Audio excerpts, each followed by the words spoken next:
자, 우리 황진이의 시조인데요. 우리 황진이는요, 성도삼절이라고 해가지고 그 개성에 되게 유명한 세 가지가 있는데 그 세 가지가 뭐냐? 첫 번째가 박연폭포, 두 번째는 서경덕. 서경덕이라는 사람이 시서가에 굉장히 능했대요. 그래서 그 사람이 또 훌륭했고, 세 번째가 바로 황진이에요. 그래서 기녀지만 굉장히 재능이 넘치는 그런 사람이었고, 왜 황진이와 관련된 일화가 되게 많죠. 그래서 여기도 어떤 내용인지 한번 보도록 하겠습니다. 자, 어저 내일이야. 시중 제목이 없죠. 네, 이것도 따라 읽어보도록 하겠습니다. 선생님 따라서 읽으세요. 어저 내일이야 그릴 줄을 모로도냐? 이시라 하더면 가랴마는 제후태야. 가랴마는 제후태야. 보내고 그리는 정은 나도 몰라 하노라. 네, 좋아요. 자, 여기 어저가 나오는데 어저는요 뜻이 없어요. 그냥 감탄사예요. 어휴, 이런 겁니다.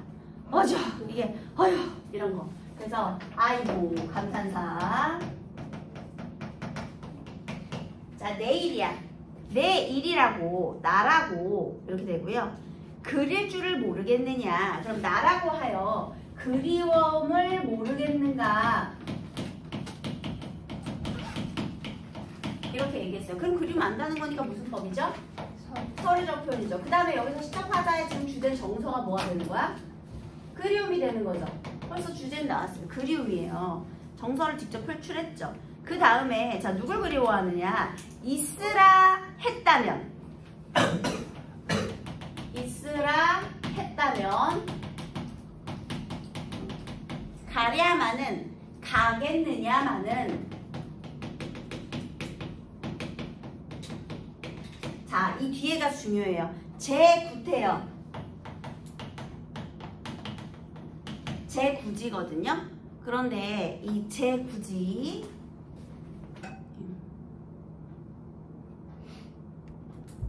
네, 제구지. 자, 이 부분이 해석이 두 가지로 돼요. 그래서 이 부분에 대한 해석이 또 중요합니다. 제가 굳이 이걸 어떻게 해석할 거냐? 이거 중위법이거든요.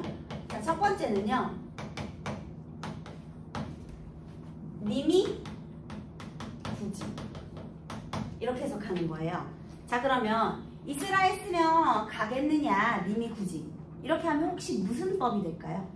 원래는 제가 앞으로 가서 님이 굳이 있으라 했다면 님이 굳이 가겠느냐마는 이렇게 해석이 되겠죠. 이렇게 순서 바꾸는 거 무슨 표현법이지? 그렇지 그렇지. 이렇게 하면 도치가 돼요. 그런데 만약에 제 굳이를 내가 굳이 그러니까 얘를 3인칭으로 볼 거냐 1인칭으로 볼 거냐죠. 이거는 3인칭으로 보는 거고요. 이거는 1인칭으로 보는 거예요. 그래서 제가 할 때 그 나를 이야기할 수 있고 제가 할 때 그 3으로 볼 수도 있는 거잖아요. 3인칭으로 보느냐 1인칭으로 보느냐. 근데 만약에 1인칭으로 보잖아요. 그럼 이렇게 되는 거예요. 있으라 했으면 갔겠느냐. 내가 굳이 그 다음에 보내고 그리워하는 정은 자 여기서 잘릴 수도 있죠. 그러니까 여기서 잘릴 수도 있고 여기서 잘릴 수도 있는 거잖아. 그럼 이렇게 본다면 행간 걸침이 되는 거예요. 이해되셨죠? 님이 굳이로 해석을 한다면 3인칭으로 해석을 한다면 있으라 했다면 님이 굳이 가겠느냐마는 이렇게 그 다음 2번으로 해석을 하면 있으라 했다면 가겠느냐마는 내가 굳이 보내고 그리워하는 정은 이렇게 그래서 행간 걸침으로 볼 수 있습니다. 그래서 내가 굳이 보내고 그리워하는 정은 보내고 그리워하는 정 이게 뭔지 아세요 여러분? 사실 안 갔으면 좋겠는데 왜 싸우고 나면 가버려! 왜 그렇게 하죠? 뭐 때문에? 시옷 때문에 자존심 때문에. 그리고 이건 또 그리움의 연정이죠. 그러니까 여기서 결국 뭘 말하는 거야 지금? 자존심과 연정 사이의 갈등. 연정이 뭐예요? 연정 그리워하는 마음, 사랑하는 마음, 그리워하는 마음 이런 거. 그러니까 자존심이랑 그리움 사이의 갈등이죠. 사랑도 있고, 그러니까 사랑과 자존심 사이의 갈등이에요. 근데 정말 너무 사실적이죠. 이런 거 많잖아요. 그래서 가라고 하면 가면 돼요, 안 돼요, 여러분? 안 돼요. 가지 마세요. 그럴 때는 그냥 무조건 미안하다고 해야죠. 미안하면 네가 뭐가 미안한지는 알기나 해 하겠죠. 근데 그렇게 말꼬리 잡고 좀 상대를 해주면 돼요. 그냥 무조건 미안하다고 하세요. 자, 어쨌든 보내고 그리는 정은 나도 모르겠다 이렇게 되는 거예요. 그래서 일단은 떠난 님에 대한 그리움의 정서인데요. 그래도 자존심과 연정 사이에서의 갈등도 나타낸다. 내적 갈등도 있다. 그럼 만약에 여러분 시적화자의 정서가 유사함을 골라라 했어. 뭘 고를 거야? 그리움 고르시면 돼요. 님과 이거에서 그리워하는 거 고르면 되는 거야. 여기서 님이 임금님이면 안 돼요, 여러분. 여기서 황진이는 기녀애이기 때문에, 그쵸? 그래서 기녀애 시조. 그 다음에 여기에 있는 이 중의법, 서리법, 그 다음에 뭐 이런 것들, 요게 중요합니다. 그래서 요게 이제 그 황진이 시조의 특징이에요. 자, 그러면 화자의 정서는 그리고 후회와 안타까움.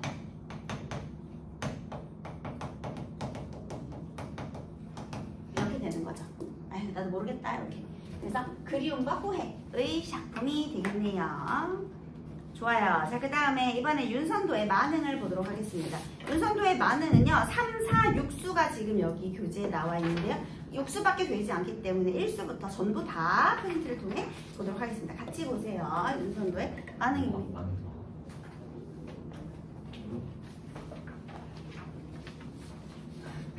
왜요? 만에 안 들어갔네요? 네. 들어갔네요. 네. 들어가요? 네. 들어간답니다.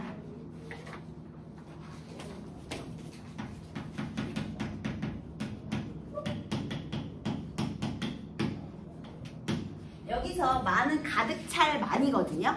그리고 흥이 가득 찬 거예요. 그래서 얘는 정말 대표적인 강호 한정가, 강호가도의 노래를 말하고요.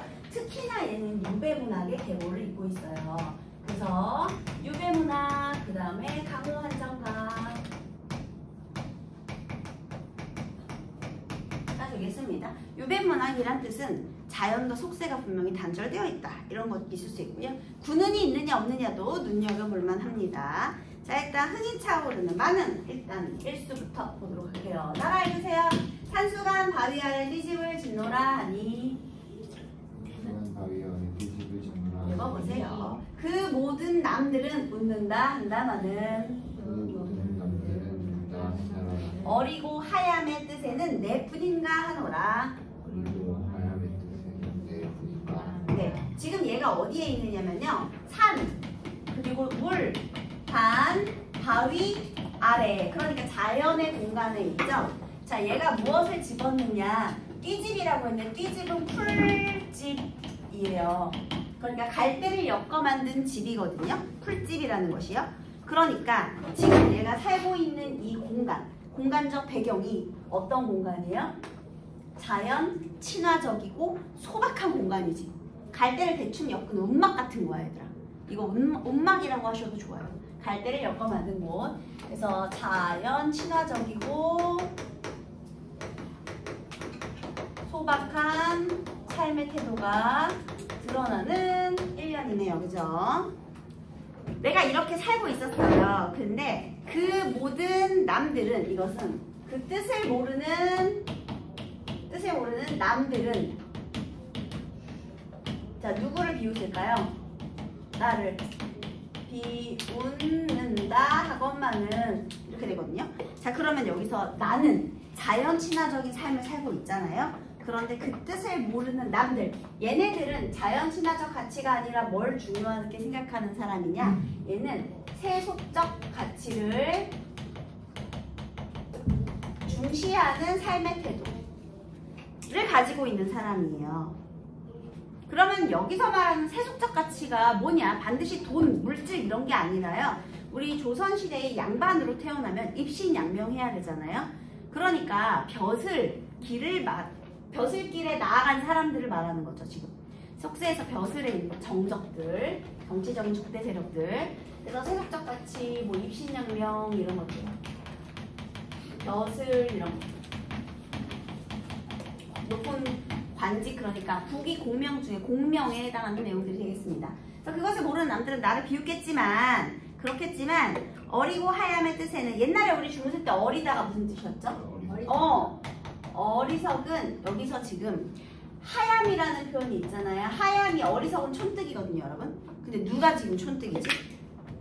나. 그래서 얘가 바로 화자 자신을 표현하는 것이고요. 자기가 어리석은 촌뜨기다, 겸손한 표현이죠. 자기 자신을 비하하려는 의도가 있는 게 아니라 그냥 자기를 겸손하게 드러낸 거예요.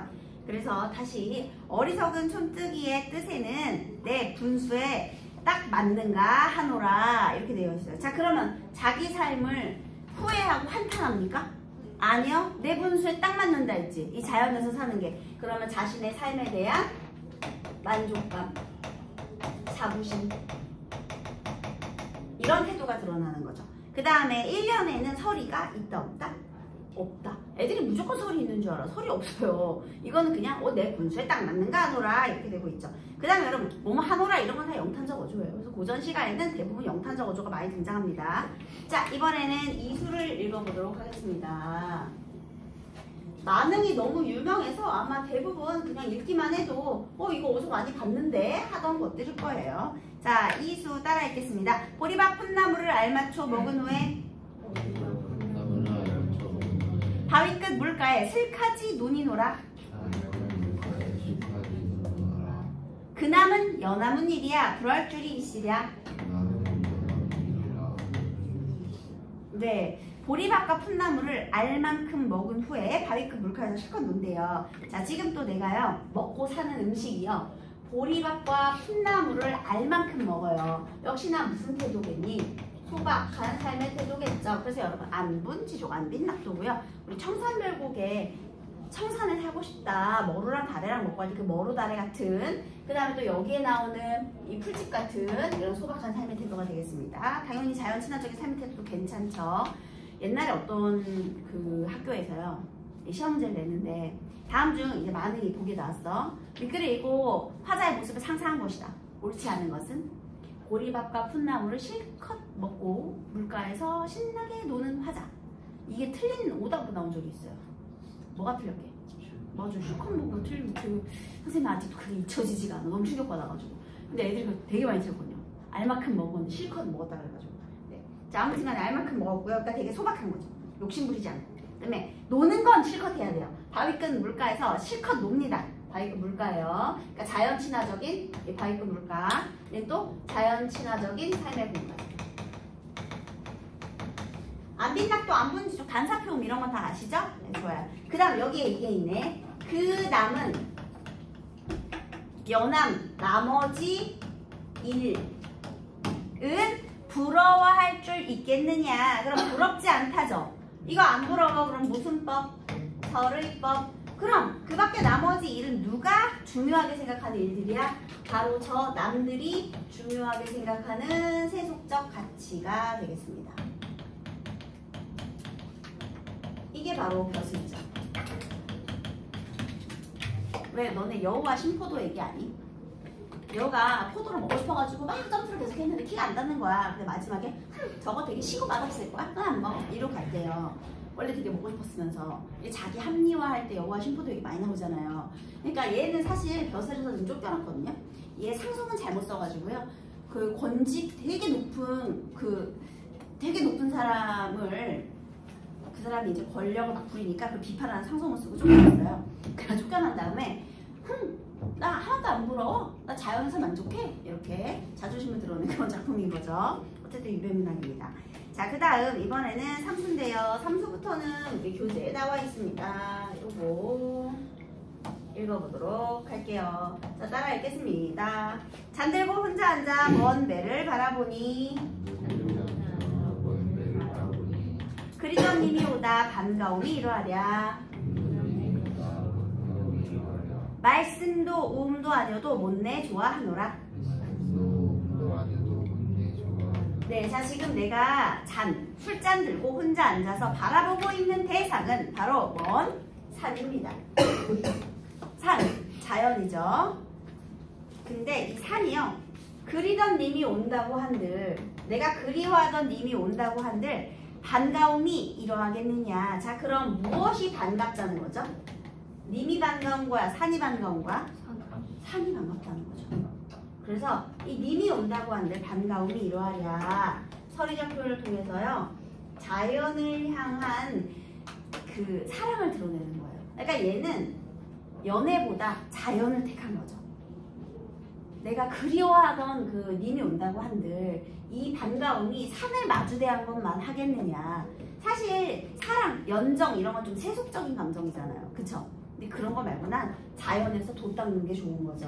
여기 이미 임금님이 아니에요? 아니, 그럼 야, 임금님보다 더 좋다 그러면 안 돼. 이건 그냥 정말 님. 그냥 님. 그 다음에 여기서 중요한 건 누가 온 게 아니에요. 그러니까 사랑하던 님이 온다고 한들 그리움이 반가움이 이러한 양해가 자연 좋다. 여기 임금이라 그러면 얘는 안 되지. 신하의 도리를 잊은 거지. 임금은 욕할 수 없어요. 정적은 욕할 수 있어도. 왜냐? 임금은 하늘이니까. 임금 욕하면 영모야. 죽어야 돼. 큰일 납니다. 네.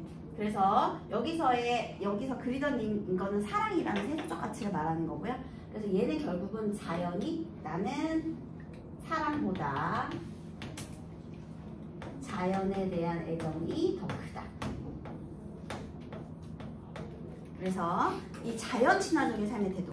그래서 우리가 여기에 그리던 님이라는 단어에 낚여가지고 여기에 정서를 뭐 이별, 그리움 이런 걸로 착각을 하면 안 된다는 거죠. 이건 그냥 비교만 해본 거예요. 그래서 말해주지 않아도 웃어주지 않아도 말이 없어도 웃음이 없어도 그를 못내 좋아하노라. 자, 그럼 지금 말 없고 웃음이 없는 그것이 누구죠? 산이죠. 그러면 산이 말할 수 있는데 말 안 하는 거고 웃을 수 있는데 안 웃는 거잖아. 그래서 대상이 뭐죠? 의인화. 얘가 말을 예쁘게 해서 좋은 게 아니고요. 얘가 나를 향해 웃어줘서 좋은 게 아니에요. 그냥 무조건 그냥 닥치고 좋다. 이런 뜻이죠. 그래서 의인하고요. 이유 없이 그냥 무한 애정을 쏟고 있는 겁니다. 그래서 여기서도요. 어떤 태도예요? 자연 친화적인 삶의 태도죠. 대표적인 자연 친화적인 삶의 태도가 드러나는 작품이죠. 그 다음 이번에는 사수를 보도록 하겠습니다.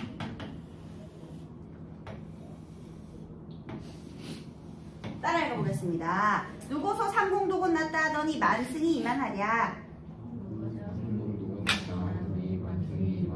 이제로 헤어든 소부 허유 약도떠라. 네, 이것도 교재에 있는 거죠. 아마도 임천하능을 비길 곳이 없애라. 누군가가요. 상공보다 낫다고 하였는데요. 만승이 이만하겠는가라고 했습니다. 자, 여기서의 이 누군가는요. 하함과 뜻이 같은 사람일까요? 남과 뜻이 같은 사람일까요? 여기 있는 누구는요? 아닙니다. 잘 보세요. 이걸 해석을 어떻게 해야 되느냐? 누군가가요. 자연에서의 삶이 삼공은 삼정승이에요. 영의정, 좌의정, 우정. 이렇게 삼정승보다 낫다라고 했대요. 자, 그럼 저 누군가는 자연을 좋아하는 사람이에요? 벼슬을 좋아하는 사람이에요? 자연을 좋아하는 사람이지 향과 뜻이 같은 사람이에요. 이 누군가는요. 야, 자연에서 사는 게 벼슬하는 삶보다 좋다. 얘도 자연 친화적 가치를 지닌 삶이거든요. 자, 그러면 삼공의 삶이 바로 뭐예요? 남들이 좋아하는 삶이죠. 이게 벼슬, 높은 벼슬이니까. 얘는 자연 친화적 가치를 중요하게 생각하는 사람. 얘는 자연에서의 삶이 좋다고 했어요. 자, 그 다음에요. 또 하나. 이 상공보다 낫다 하더니 이것은 예전에 들은 것이죠. 내가 얘를 들은 거잖아. 그쵸? 그런데 만승이 이만하랴, 만승이 이만하랴 라는 것은요.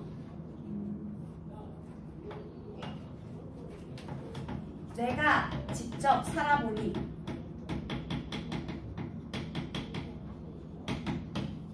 만승이 이만하겠는가 라고 했어요. 여러분, 만승은요, 만대의 수레를 끄는 주인이거든요. 우리 왜 옛날에 조선시대 때 집을 지을 때 99칸밖에 못 짓잖아요. 왜냐면 100칸, 방이 100개 있으면 왕이거든요. 마찬가지로 수레를 만대에 가질 수 있는 것은 황제의 삶이에요. 그래서 야, 지금 높은 벼슬이 문제가 아니라 황제가 온다고 한들 이만하겠느냐. 얘는 더 높은 벼슬인 거죠. 그러니까 삼공, 만승, 그리고 저 남, 그 다음에 그 남은 나머지 1, 지금 선생님이 빨간색으로 세모한 것들이 모두 세속적 가치를 의미하는 거예요. 그러니까 내가 이제 직접 살아보니, 내가 겪어보니, 얘는 직접 경험을 통해 깨달은 거죠.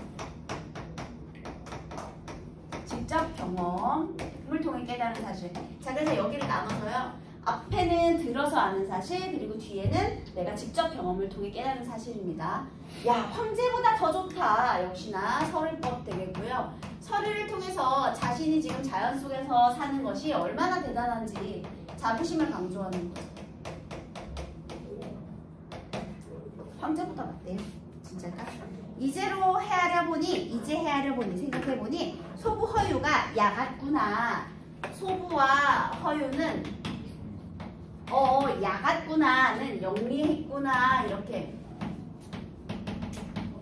하면 되겠고요. 역시나 중국의 고사를 인용하는 건데 소부와 허유는 그러면 하양과 지금 그 뜻이 같아요. 남과 뜻이 같아요.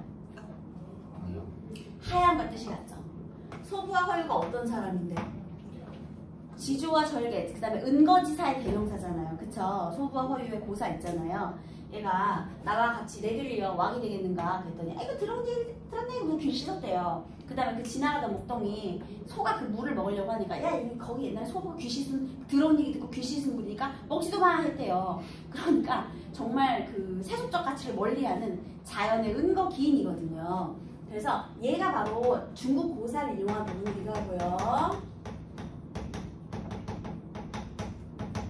은거지사의 대명사.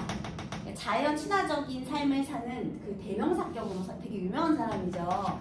그러니까 중국 고사를 인용해서도 세속적인 가치 말고 자연 친화적인 삶의 가치를 강조하는 내용이 되겠습니다.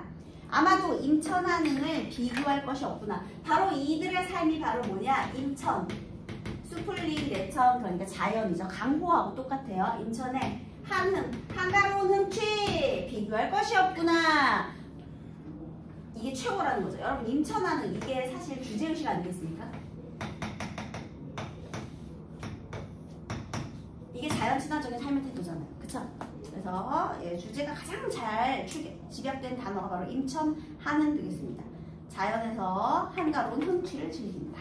이렇게 최고로 즐겁다 되겠네요. 자, 오수 보도록 하겠습니다. 따라 읽어볼게요. 내 성이 게으르더니 하늘이 아르시시야. 인간 만사를 한 일도 아니 맞죠.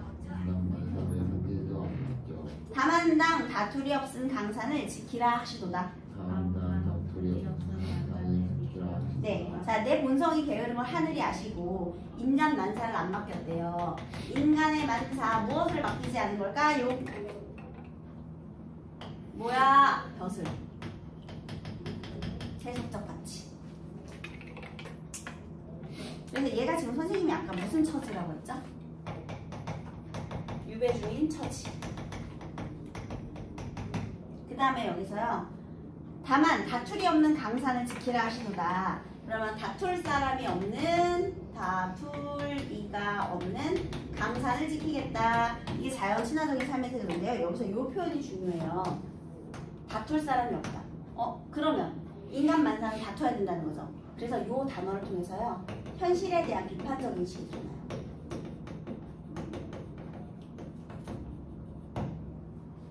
현실은 다퉈야 되는 거잖아.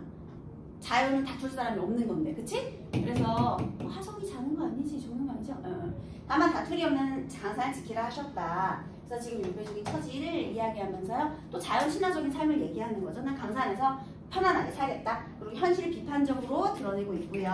자, 또 육수, 우리 교재에 적혀있는 육수도 읽어보겠습니다. 강산이 좋다 한들 내 분으로 누웠느냐. 강산이 좋다 한들 내 분으로 누웠느냐. 아무리 갖고자 하여도 할 일이 없구나. 해올 일이 없애라. 임군 은혜부터 해야 되는데. 네네. 아, 미안해요. 님군 은혜를 이제 더욱 안 오이다. 임군 은혜를 주고 갑니다. 미안해요. 아무리 갖고자 하여도 해올 일이 없애라. 아무리 갖고자 하여도 해올 일이 없애라. 네, 강산이 좋다고 한데 내 분수로 누웠겠느냐? 그럼 사실은 여기서 아까 전에 내 분수에 딱 맞다고 했잖아요. 1부에서요. 근데 사실은 내 분수가 아니래. 바로 임금의 은혜. 군운이 등장하네요. 아, 유배문학이지만 여기서 또 뭘 포함하고 있어? 연군지정을 드러내고 있어요. 마지막은 연군지정으로 마무리하는 거예요. 여기서 정치생활 끝낼 수 없잖아요. 임금님한테 아부해가지고 다시 가야지. 그래서 임금의 은혜를 더욱더 알겠다. 하지만 여기 잘 보세요. 이 표현 봐봐. 아무리 갚고자 하여도 얘들아 갚으려면 뭐 해야 되니? 임금님 모셔야죠. 임금님 모시는 게 뭐 하는 거야? 뭐 하는 거야? 해도 벼슬을 해야지. 그래야지 근처에서 모실 거 아니야. 근데 할 일이 없구나. 할 수 있는 일이 없구나. 자, 이 할 일이 바로 뭐가 되는 거예요? 벼슬이 되는 거야. 그러면 벼슬을 못해서 지금 여기는 또 어떤 감정이 있어요? 안타까움이 있는 거죠. 연군지정과 함께 유배 중인 안타까움. 여러분 여기서 자신의 죄를 인정하고 있다 돼요 안 돼요? 안 되지. 여기서 죄는 뭐 자기가 뭐 잘못했다 이런 건 없어. 그냥 나도 임금님 곁에서 모시고 싶은데 못해서 안타깝다 그거고요. 그래서 연군지정이 중심이 되고 있고요. 그러면 여기는 속세에 대한 미련이 다른 데는 하나도 없거든요. 근데 여기는 약간 미련 한 스푼이 있지. 왜냐하면 하고자 했는데 할 일이 없는 거니까. 중요한 포인트 여기는 미련이 있어. 여기만. 그래서 어느 부분에서 얘기를 할 때 딴 부분은 안 돼. 딴 부분은 미련이 안 느껴져. 난 하나도 부럽지 않다고 했잖아 처음에. 그래서 마지막에는 살짝 미련의 발을 한번 담가보는 그런 내용으로 되어 있어요.